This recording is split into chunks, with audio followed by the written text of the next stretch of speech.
नमस्कार मित्रांनो, वॉरियर शेतकरी या यूट्यूब चॅनलमध्ये आपलं सहर्ष स्वागत। मित्रांनो, कापूस पिकावर थ्रिप्स, मावा, तुडतुडे, पांढरी माशी यांच्या नियंत्रणासाठी कोणते औषध मारावे याविषयी सविस्तर माहिती आपण या व्हिडिओमध्ये पाहणार आहोत। त्यापूर्वी चॅनलवर नवीन असाल तर प्लीज चॅनलला सबस्क्राइब करा, लाईक करा, शेअर करा। तर पाहूया सविस्तर माहिती कापूस पिकाच्या थ्रिप्स, मावा, तुडतुडे नियंत्रणासाठी। त्याचप्रमाणे कापूस पिकाची जी काही दुसरी फवारणी आहे तर यासाठी आपल्याला कोणते औषधे वापरायची आहे।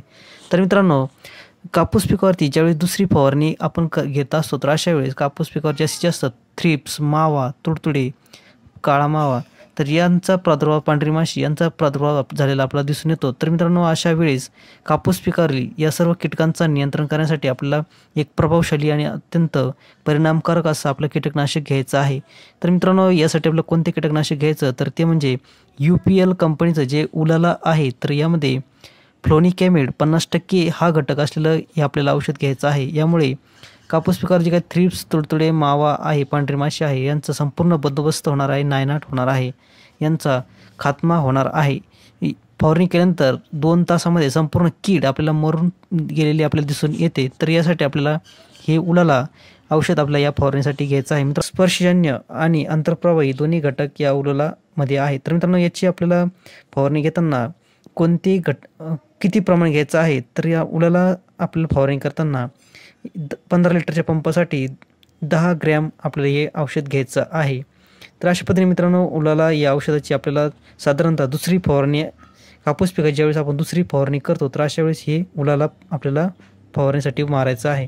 तर मित्रांनो, याच्यासोबत आपल्याला एक टॉनिक घ्यायचं आहे। कुठलंही एक चांगल्या दर्जाचं टॉनिक तुम्ही घेऊ शकता। उदाहरणार्थ बायोविटा एक्स किंवा टाटा बहार यासारख्या चांगल्या दर्जाचे टॉनिक आपल्याला या दुसऱ्या फवारणीमध्ये घ्यायचे आहेत।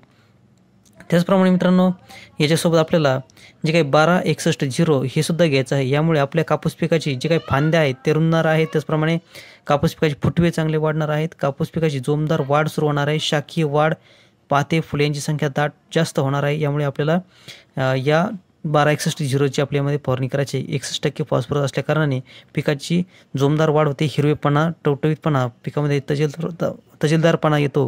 त्यामुळे या सर्वांची आपली एकत्रित फवारणी करायची आहे। मित्रांनो, कापूस पिकाच्या दुसऱ्या फवारणीसाठी हे सर्व घटक तुम्ही वापरू शकता। उलाला या औषधाची पहिली किंवा दुसऱ्या फवारणीसाठी वापरणं योग्य आहे, कारण यामुळे कापूस पिकावर जे संपूर्ण कीड नियंत्रण होते, कापूस पिकावर जो ताण असतो तो नष्ट होतो आणि पुढील 15 दिवस कीटकांचा प्रादुर्भाव होत नाही, म्हणून हे प्रभावशाली।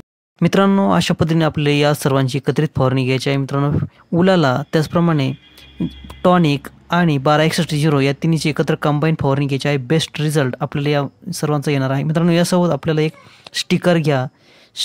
स्टिकरच्या फवारणीमुळे जे काही पावसाचे पाणी आहे त्यामुळे आपले औषध वाहून जाणार नाही, त्यामुळे या एक स्टिकरसुद्धा यामध्ये समावेश करा। मित्रांनो, 1261 प्रमाण घेणार असाल तर 80 ग्रॅम प्रति पंप घ्या। तर मित्रांनो, अशा पद्धतीने उलाला 10 ग्रॅम आणि टॉनिक 30 ते 40 मिली, त्याचप्रमाणे 1261 80 ग्रॅम। तर अशा पद्धतीने या सर्वांची एकत्रित फवारणी घ्या। त्यामध्ये 10 मिली स्टिकर टाका आणि सर्वांची एकत्रित फवारणी घ्या, ज्यामुळे आपल्या कापूस पिकाची जे काही तुडतुडे, मावा, थ्रिप्स, पांढरी माशी यासारखे सर्वांचा कीटकांचा प्रादुर्भाव नष्ट होणार आहे। आपले कापूस पीक तजेलदार आणि निरोगी होणार आहे। पुढील 15 दिवस कुठलीही फवारणी घेण्याची आपल्याला आवश्यकता राहणार नाही। तर मित्रांनो, व्हिडिओ आवडला असेल तर प्लीज चॅनलला सबस्क्राइब करा, लाईक करा, शेअर करा। धन्यवाद।